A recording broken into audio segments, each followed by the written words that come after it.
Well, happy Thursday. It is Thursday, October 23rd. It is about 4 o'clock in the afternoon, and I have slept until noon, which is huge considering for the past 5 weeks I've had to get up at 6 o'clock every morning to be in class by 7:30. What that means is I have completed 180 hours of truck driving school. I have passed my maneuvers eval, and I have also passed my 10 drives. So it is a great and glorious day. And it has definitely not been easy by any means, but I'm thankful for every moment that I've been out there and the things that I've learned. The instructors have been great. All of them have done really well in making sure that we understand what we're doing.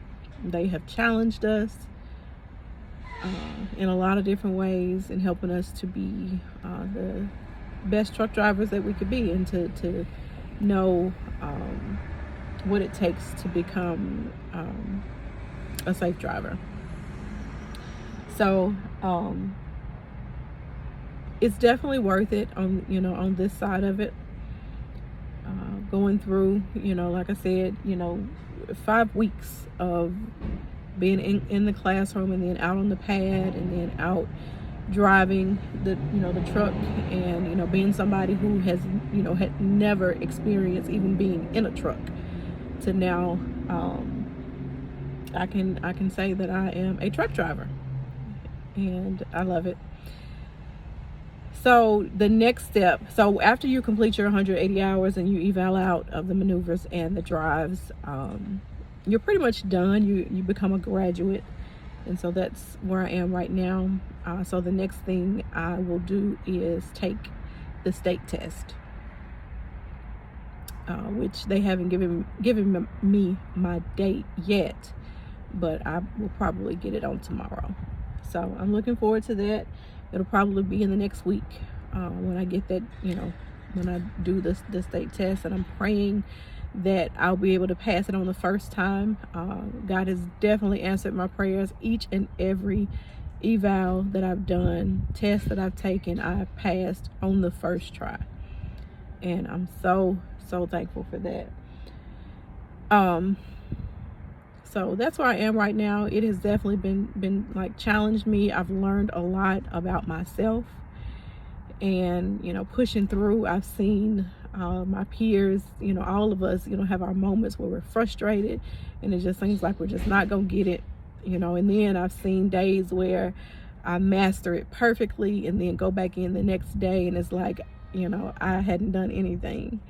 So it has definitely been worth, learning and growing, learning about myself, and how I learn, and being able to get to the other side, and being able to master, well, not I don't feel like I've mastered everything, but I feel like I'm in a good place where I have learned and able to apply the things that I've learned. So like I said, I should get my test date on tomorrow as far as when I will take the state test. Now, with the state test, you pretty much will have to present everything that you've learned.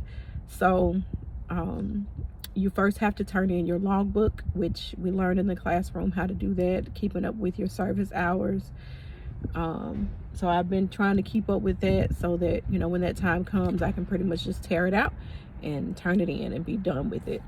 And then the state person will then tell you what part of PTI you'll have to do. So PTI is the pre-trip inspection, where you every time before you get ready to get on the road, you're supposed to check your truck. And so you go through and you pretty much name and check every part of the truck, in cab and outside. And so I think there are like 3 or 4 different parts of the test, and they tell you which part that you'll have to do the outside of the truck, whether that be the front, under the hood, the back of the truck, the trailer, all of that. I don't know exactly how it works, but I think they give you a form just kind of explaining what that looks like. And I think it's like A, B, C, or D, where they'll tell you have to do this part. I've heard that people have gotten like the door, because you have to check the door as well, making sure that the seal is not broken, there are no leaks. You have to check your tires and different things like that. So they will tell you what part of the truck that you have to name. And I think there is a part of it, I think that's D, where you have to do the entire truck. And that means the front, the back, the side, under, checking the kingpin, the fifth wheel, locking jaws, all of that. And I think you may have to do that anyway. But anyway, and then you always have to do the in cab. And so the in cab pretty much checks all your lights, your horn, checking to make sure your brakes are working, making sure that the governor cuts out the way that it's supposed to, making sure that your levels are where they're supposed to be. So you have to do all of that, and then you have to do the maneuvers, which is we learned the offset, the 90, and then straight back. I kind of struggle, for whatever reason, I struggle with the straight back. So I'm praying that on that day, the day that I did the eval for the maneuvers, was perfect. Like, I went in, I didn't even know he was fixing to eval me, which I think kind of helped my nerves, because I didn't, I couldn't prepare for it.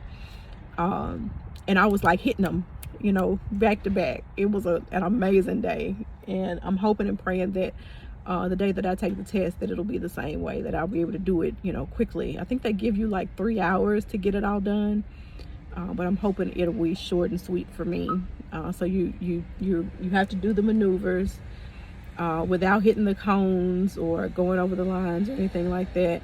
And then you also have to drive, and I think they said it's 4 left turns, 4 right turns, 8 intersections, and then the railroad. So there's some verbiage that you have to say when you're approaching a railroad track. So, and then making sure that you're paying attention. So it's a lot, especially when you're driving, that you have to pay attention to, because you got to keep the truck centered, which of course I struggle with for whatever. Staying in the lanes, making sure that you are looking left, right, left, head on the swivel, as they say, through the intersections, making sure that you're paying attention to the signs, making sure that you stay in the right lane. So it's a lot that you have to pay attention to and do. And I think they they have even said that there may be a time where the state test person will say, "What did that sign say?" And I know he did that, my instructor did that with me a couple of times, and I was like, I don't know what that sign said. So I'm excited about it. I know I'm believing and trusting that I have right here. Oh, okay, yeah, somebody asking me a question. So I'm looking forward to it. I'm looking forward to getting it, just getting past it and passing it the first time. I do not want to have to go back and redo it again. So I feel like I have, I have the basics of the information that I've learned, to the point to where I'll be able to apply what I've learned and get it done. The only thing that may be a problem is my nerves. And sometimes, like with me, that I learned when I was doing pre-trip, I knew it. I knew everything. I knew the verbiage, everything I needed to say. But then when I got ready to do it, because I was nervous, my mind shut down. So it was like, I know what this is, but I can't, I can't think of what it is. But the whole thing about it is just breathe and relax, because I know what I know, and that was my goal, was that I have the information that I need, that I know and I understand what I'm doing, why I'm doing it, so that I can apply it. So I'm believing and trusting that the day that I take the test, that I'll be able to get it all done, and I'll be able to pass the first time, because I know it's some people that have been out there for a long time. We've been out here for 5 weeks. So I don't want to be out there no longer than I have to be. So that's where I am right now. So I am just enjoying not being out there today. And I'm enjoying not being out there tomorrow. I'll probably have to go back a couple of days before my test next week. So I'm looking forward to that, being able to practice the things that I've learned so that I can apply them on the state test. So like I said, overall, it has been an amazing experience of learning, and just really learning about myself. That's been the biggest thing for me. So, and just being able to apply the things that I've learned. So after I finish the state test, then I will go on to talk to the company that I'll hopefully be working for. Hopefully I can find something that speaks to me, and that will give me the training that I need, and the work that I'm looking for, to be able to make the money that I want to make. So that's where I am. So I just wanted to do an update. So once I get my date and all of that, then I will do another video and just kind of talk about that. And hopefully the next time I'll talk about I passed the state test, and moving on to actually finding an opportunity. So that's where I am today. So hope you all are doing well, and wherever you are in your journey, just keep going, continue to move forward, continue to remember and recall why you started, because it's not easy, and some days you'll have to remind yourself why you're in it, in order to keep moving forward and press forward. So y'all have a great day. Kick-ass chick.